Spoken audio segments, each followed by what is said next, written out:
Hello friends, super magic રસોઈમાં મિત્રો હું આપનું સ્વાગત કરું છું। આજે હું પાલક પનીરનું પંજાબી શાકની રેસીપી લઈને આવી છું। તો તમને મારો વિડીયો ગમશે તો ગમે તો લાઈક કરજો, શેર કરજો અને સબસ્ક્રાઇબ કરવાનું તો ભૂલતા જ નહીં। તો મિત્રો એમાં જો ઇન્ગ્રેડિયન્ટમાં મેં 5 થી 7 પાલક લીધી છે મીડિયમ સાઈઝની, અને પનીર છે, 2 મીડિયમ સાઈઝના ટમેટા છે, 2 મીડિયમ સાઈઝના કાંદા છે, 2 થી 3 લીલા મરચી છે તીખી, અને લસણને મેં ચોપ કરી લીધું છે, આદુ ચોપ કરેલું છે, અને કાજુ છે, મગજતરીના બી છે, અને સૂકા મસાલામાં તજ, લવિંગ, મરી, એલચી અને લાલ મરચું છે, અને ચીઝ છે, અને રૂટીન મસાલા છે, ઘી છે, ગરમ મસાલો છે, અને તેલ છે। મિત્રો આટલા ઇન્ગ્રેડિયન્ટ આપણે જોશે તો આપણે બનાવવાનું ચાલુ કરીએ। તો મિત્રો આપણે આ પાલક પનીરનું શાક આપણે રેસ્ટોરન્ટ સ્ટાઇલ બનાવવાનું છે। તમે લાસ્ટ સુધી આ વિડીયો જોજો અને તમને મારો વિડીયો તો ચોક્કસ ગમશે જ મિત્રો। હવે પહેલા તો આપણે શું કરવાનું છે કે આપણે આ પાલકને બ્લાન્ચ કરવાની છે, બોઇલ નથી કરવાની, તમે ધ્યાન રાખજો, બ્લાન્ચ જ કરવાની છે। અને પ્લસ આપણે જે કાંદા અને ટમેટા એને પણ આપણે બોઇલ કરી લેશું, અને એના માટે આપણે ઇન્સ્ટન્ટ જલ્દી બનાવવા માટેની હું તમને મેથડ બતાવું છું। તો આપણે જે કાજુ અને મગજતરીના બીને આપણે પલાળવાની જગ્યાએ આપણે આવી રીતે બોઇલ કરવામાં જ પોટલી વાળીને એક કોટનનું કપડું તમારે આવું લઈ લેવાનું, અને એમાં તમારે 5 થી 6 કાજુના ટુકડા અને 1 ચમચી જેવા આપણે મગજતરીના બી નાખ્યા છે એ નાખી દેશું, અને આની આપણે પોટલી વાળી લેશું। મિત્રો જો આપણે કાજુ અને મગજતરીની પોટલી બનાવી લેવાની છે, અને આ બાજુ આપણું પાણી પણ જો બોઇલ થઈ ગયું છે, તો એમાં આપણે આજે મેં 2 મીડિયમ સાઈઝના કાંદા એ આપણે નાખી દેશું બોઇલ કરવામાં, અને 2 ટમેટા છે, એ ટમેટાને પણ આપણે સેજ આ રીતે ચેકો કરીને નાખશું, એટલે જલ્દી આપણે એકદમ સરસ એની સ્કિન રિમૂવ થઈ જાય। આ રીતે તમારે ઉપરથી સેજ અડધે હાફ એવો ચેકો કરી નાખવાનું આ રીતે। અને હવે આને આપણે આમાં આ ગરમ પાણીમાં જ આપણે આ જે મગજતરીના બી અને કાજુની પોટલી વાળી છે ને એ નાખી દેશું, અને આપણે આને એકદમ પરફેક્ટ બોઇલ કરી લેશું 4 થી 5 મિનિટ ઢાંકીને। તો આપણે જો હવે પાલકને બ્લાન્ચ મીન્સ મિત્રો તમારે 1 થી 2 મિનિટ તમારે એકદમ ઉકળતા પાણીમાં રાખીને લઈ લેવાની છે, એને બ્લાન્ચ કહીએ છીએ આપણે। તો આ બાજુ જો આપણું પાણી પણ ઉકળી ગયું છે, તો હવે એમાં આપણે આ પાલકને એડ કરી દેશું,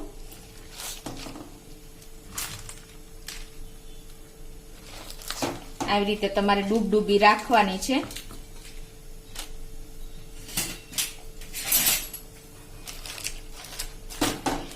આને આપણે એકદમ બોઇલ નથી કરવાની, સેજ આપણે 2 મિનિટ જેવી જ આપણે એને એકદમ ગ્રીન કલર આવી જાય ને એકદમ સોફ્ટ પાન થઈ જાય ને ત્યાં સુધી જ આપણે એને બોઇલ કરી છીએ, એને આપણે બ્લાન્ચ કહીએ છીએ આ રીતે। અને એમાં આપણે મિત્રો રેસ્ટોરન્ટમાં જે રીતે કરે છે ને એ રીતે જ આપણે કરશું, એટલે એમાં આપણે જે ધાણા ભાજીની એટલે કે કોથમીરની ડંઠલ હોય ને એ પણ આપણે આમાં જ નાખી દેશું, એને સરસ ટેસ્ટ આવે છે।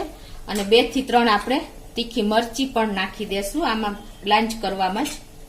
અને હવે આને આપણે એકદમ સરસ 2 મિનિટ સુધી આ રીતે ગરમ પાણીમાં બ્લાન્ચ કરી લેશું।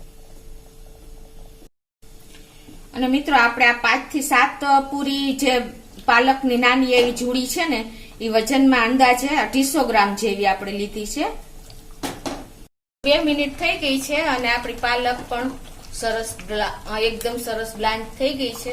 તો હવે એને આપણે એક ઠંડા પાણીમાં જ તરત જ નાખી દેશું, એટલે એનો કલર એકદમ એજ ઇટ ઇઝ જળવાઈ રહે। તમે જોઈ શકો છો એકદમ સરસ કલર આવી ગયો છે। તો હવે હું ગેસ બંધ કરી દઉં છું,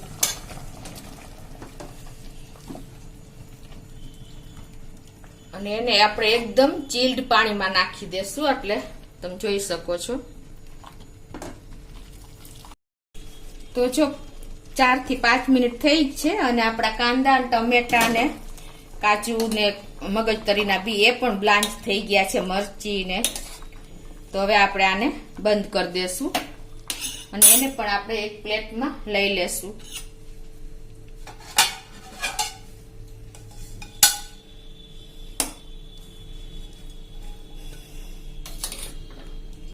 અને મિત્રો આપણે આ બોઇલ કરેલું પાણી છે ને ફેંકી ન દેતા તમે આનો રોટલીનો લોટ, દાળ બાફવામાં કે તમે સૂપ બનાવવામાં પણ આ સ્ટોકનો ઉપયોગ કરી શકો છો.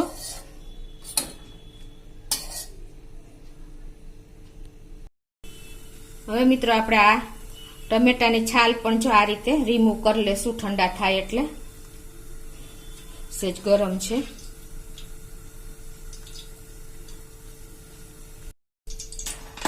તો આપણે જો પનીર મેં અત્યારે 200 ગ્રામ લીધું છે, અમૂલનું પનીર. તમારી પાસે ઘરે જો તમે બનાવવું હોય તો એ પણ બનાવી શકો. અને પનીરને મિત્રો આપણે બહારથી લઈએ છીએ ને તો થોડુંક પાણીવાળું હોય છે, તો તમારે એકદમ એને કોટનના કપડામાં લૂછીને એકદમ ડ્રાય એટલે કે સૂકું કરી લેવાનું, એટલે તમારું પનીર ક્યારેય ચોટશે નહીં. જો એમાં પાણીનો ભાગ રહી જશે ને તો તમારું પનીર આપણે ફ્રાય કરશું ને તેલમાં તળશું ત્યારે ચીપકી જાય છે. એટલે એને આ રીતે તમારે કોટનના કપડાથી એકદમ સૂકું કરી નાખવાનું. અને આ રીતે તમારે પનીરના ક્યુબ તમારી અનુકૂળતા મુજબ કરી લેવાના છે. તો આ બાજુ આપણે તેલ પણ જો ગેસ ઉપર મૂકીને ગરમ થઈ ગયું છે, તો એમાં આપણે આ પનીરના પીસ તળી લેશું.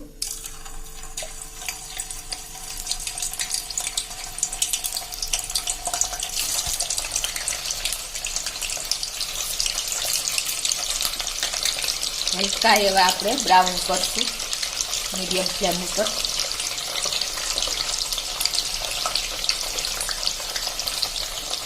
જો તમારું તેલ ઠંડુ થઈ જાય તો તમારે મીડિયમ ટુ હાઈ કરી નાખવાનું છે, નહીંતર ચીપકી જશે ભેજ. પનીરમાં એટલું ભેજ હોય છે.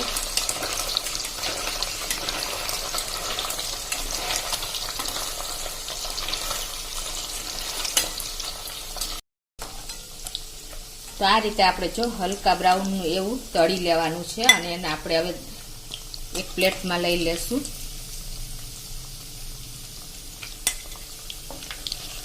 મિત્રો ઘણા વ્યુઅર કહેતા હોય છે કે આપણું પનીર એકદમ ચવડ થઈ જાય છે, પણ તમે જો મેં તમને પ્રોસીજર બતાવી એ રીતે તમે કરશો તો તમારું પનીર ક્યારેય ચીપકશે નહીં અને એકદમ સોફ્ટ રહેશે. અને પાણીમાં આને તમને આ પછીની તમને પણ પ્રોસીજર બતાવી દઉં. પનીરને આપણે સોફ્ટ રાખવા માટે હું તમને એક ટ્રીક બતાવું છું. મિત્રો આખો વિડીયો હું તમને ટીપ અને ટ્રીક સાથે જ બતાવીશ. તો તમારે શું કરવાનું, એક બાઉલમાં પાણી લેવાનું અને એમાં તમારે થોડું એવું મીઠું નાખી દેવાનું, 1 ટીસ્પૂન જેવું પાણીની ક્વોન્ટિટી પ્રમાણે. એટલે તમારું પનીર ક્યારેય મોરું પણ નહીં પડે અને એકદમ સખ્ત એટલે કે હાર્ડ પણ નહીં થઈ જાય. અને હવે એમાં તમારા પનીરના ક્યુબ નાખી દેવાના છે. આના હિસાબે તમારું પનીર એકદમ સોફ્ટ રહેશે. હવે મિત્રો આપણા કાંદા, ટમેટા, મરચું અને આ જે કાજુ મગજતરીના બીની પોટલી કરી હતી એ પણ જો ઠંડુ થઈ ગયું છે બધું. તો હવે એને આપણે એક મિક્સર જારમાં, અત્યારે હું આમાં ગ્રાઇન્ડરમાં મિક્સ કરું છું. તો આપણે પેલા કાજુ અને મગજતરીના બી નાખી દેશું. આ મેથડથી તમે કરશો ને તો તમારે ટાઈમ પણ નહીં લાગે અને એકી સાથે ઝડપથી બધું કામ પતી જશે. હવે એમાં આપણે આ ટમેટા નાખી દેશું.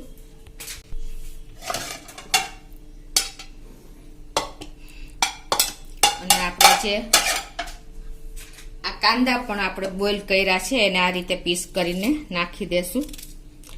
2 મીડિયમ સાઈઝના કાંદા છે, 2 મીડિયમ સાઈઝના ટમેટા લીધા છે.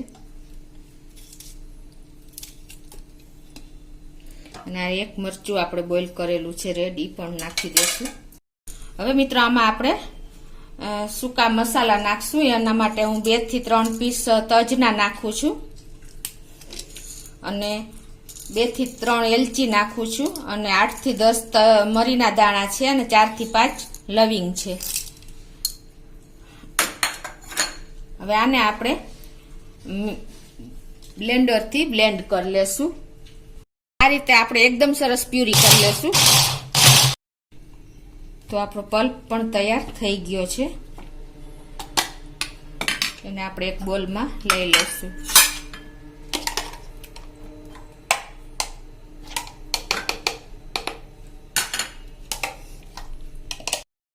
તો ઠંડા પાણીમાં આપણી પાલક પણ જો એકદમ સરસ એચ ગ્રીન કલર રહ્યો છે. હવે એને આપણે આ રીતે પાણીમાંથી લઈને એની પણ પ્યુરી બનાવી લેશું.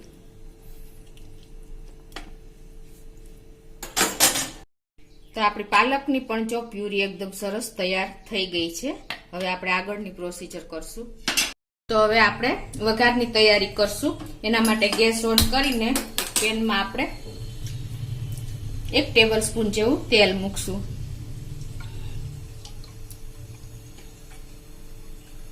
તેલ ગરમ થાય એટલે આપણે આગળની પ્રોસીજરમાં 1 ટીસ્પૂન જેવું આપણે જીરું નાખશું, આખું જીરું.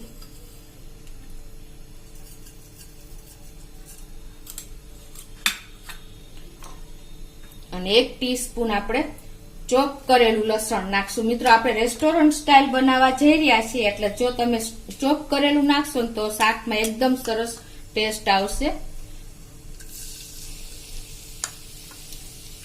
1 ટીસ્પૂન જેવું લસણ નાખ્યું. હવે 1 ટીસ્પૂન આપણે ચોપ કરેલું આદું નાખી દેશું. તમે પેસ્ટ નાખવી હોય તો પેસ્ટ પણ નાખી શકો છો, પણ હું તમને જે મેથડ બતાવી રહી છું ને એ મિત્રો રેસ્ટોરન્ટ સ્ટાઇલ છે. હવે આને આપણે સેજ એવા સોતે કરી લેશું.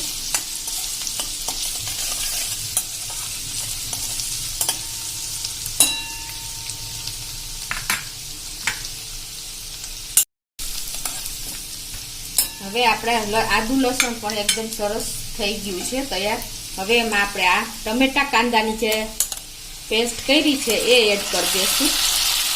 કાજુ મગજ કરી નાખી.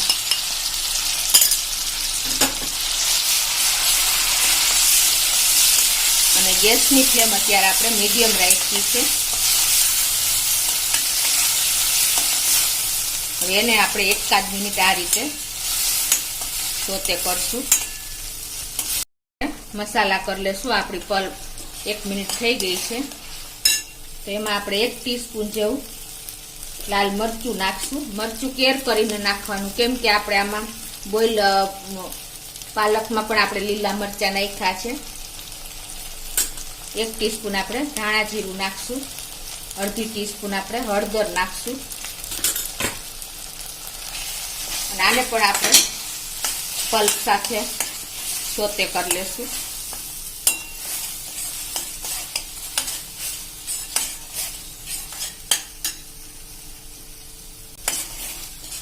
હવે જો મસાલા પણ આપણા પેસ્ટ સાથે એકદમ મેશ થઈ ગયા છે. હવે એમાં આપણે 1 ટીસ્પૂન થી પણ ઓછી એવી આપણે આદુ લસણની પેસ્ટ નાખી દેશું. મિત્રો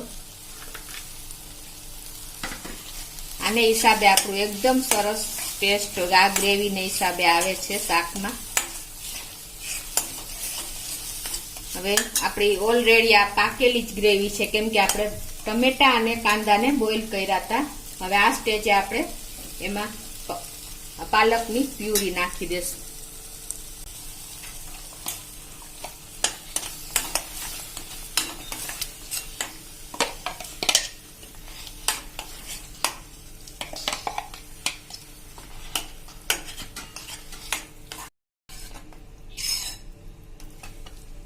હવે આને આપણે 1-2 મિનિટ આ રીતે થાવા દેશું. આમ તો આપણે ઓલરેડી બધું બ્લાન્ચ કરીને બોઇલ કરેલું જ છે એટલે ટાઈમ ન લાગે. અને એમાં આપણે ટેસ્ટ એકોર્ડિંગ હવે પાલકની ઓલરેડી આપણે સેજ ખારી જ હોય છે એટલે કેર કરીને મીઠું નાખવાનું. 1 ટીસ્પૂન થી ઓછું પણ એવું હું મીઠું નાખું છું.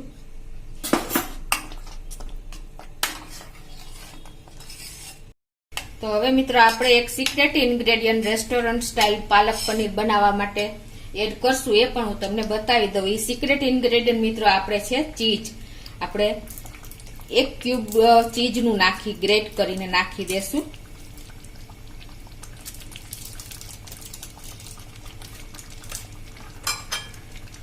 આ રીતે આપણે ગ્રેવીમાં જ ગ્રેટ કરી લેશું. આને હિસાબે આપણી ગ્રેવી એકદમ રીચ અને બહાર જેવી જ થાય છે.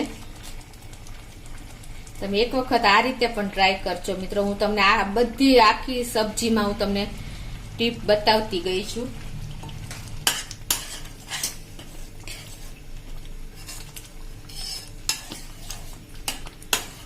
અને હવે આપણું બીજું એકદમ રીચ ઇન્ગ્રેડિયન્ટ આવે છે એ છે મિત્રો આપણી મલાઈ છે. તમે અમૂલની મલાઈ આવે છે એ પણ લઈ શકો છો, ક્રીમ. અને આપણે ઘરે મલાઈ હોય એને પણ તમે નીચે જે ગળણીમાં ગાળીને તમે તૈયાર કરી શકો છો આ રીતે. તો હવે એને પણ હું 2 ટેબલ સ્પૂન જેવું નાખી દઉં છું.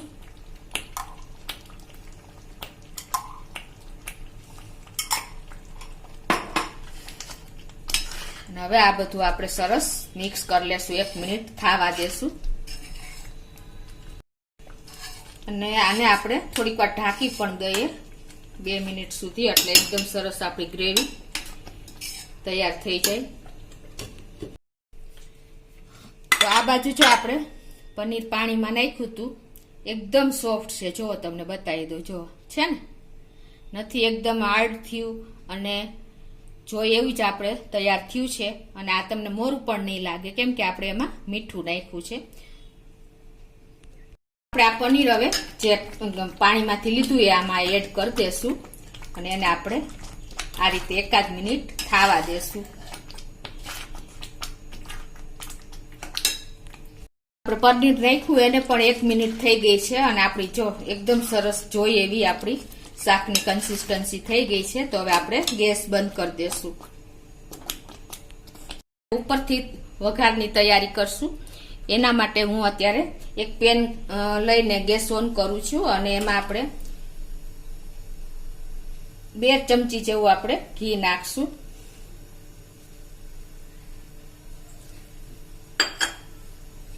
અને આ ઘી ગરમ થાય ને એટલે મિત્રો આપણે એમાં ઉપરથી જે રેસ્ટોરન્ટમાં આપણે લસણ ચોપ કરેલું નાખે છે ને એ રીતે આપણે 1 ટીસ્પૂન જેવું લસણ નાખી દેશું. અને એકદમ એને આપણે આમાં સેજ આપણે ચોપ કરેલું સરસ લેવાનું છે એટલે એકદમ આપણા મોંમાં ટેસ્ટ આવે. અને આને આપણે હલકું એવું બ્રાઉન કરવાનું છે.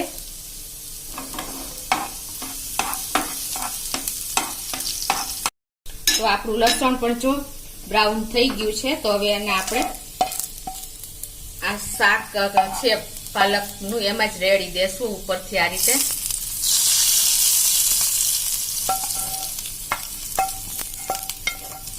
જો આપણે પનીર સબ્જી ઉકળીને 2 મિનિટમાં તૈયાર થઈ ગઈ છે અને ઉપર ઓઇલ પણ જો તમે રિલીઝ થઈ ગયું છે. તો હવે આપણી પાલક પનીરનું શાક રેડી છે. તો હવે એને આપણે સર્વ કરી લઈએ. હું સર્વ કરી લઉં છું.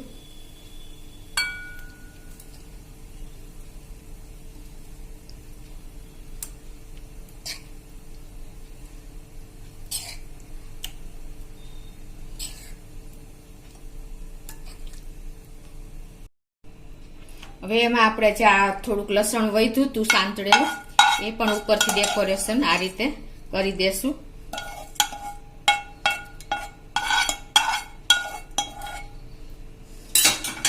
અને ઉપરથી આપણે ચીલી ઓઇલ એટલે કે આપણે જે પંજાબી શાક કર્યું હોય છે ને ત્યારે આપણે ઉપર જે તેલ છૂટું પડે ને ગ્રેવીનું એ આપણે લઈ લેતા હોય છે. મિત્રો તમારી પાસે હોય તો બરાબર છે, નહીતર તમે સ્કીપ પણ કરી શકો છો. એ અત્યારે હું આ રીતે નાખું છું.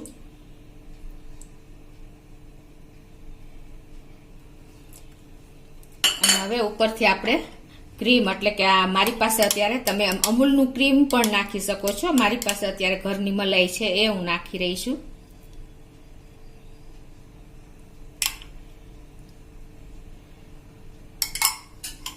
તો મિત્રો રેસ્ટોરન્ટમાં આ રીતે સર્વ કરાય છે. તમે જોઈ શકો છો એકદમ રેડ, વ્હાઈટ અને ગ્રીન એકદમ લુક ટેમ્પટિંગ લાગે છે. મિત્રો તમે જોઈ શકો છો. તો આ રીતે તમે ચોક્કસ પાલક પનીરનું રેસ્ટોરન્ટ સ્ટાઇલ શાકની ટ્રાય કરજો. અને તમને મારો વિડીયો ગમે તો લાઈક કરજો, શેર કરજો અને સબસ્ક્રાઇબ કરવાનું તો ભૂલતા જ નહીં.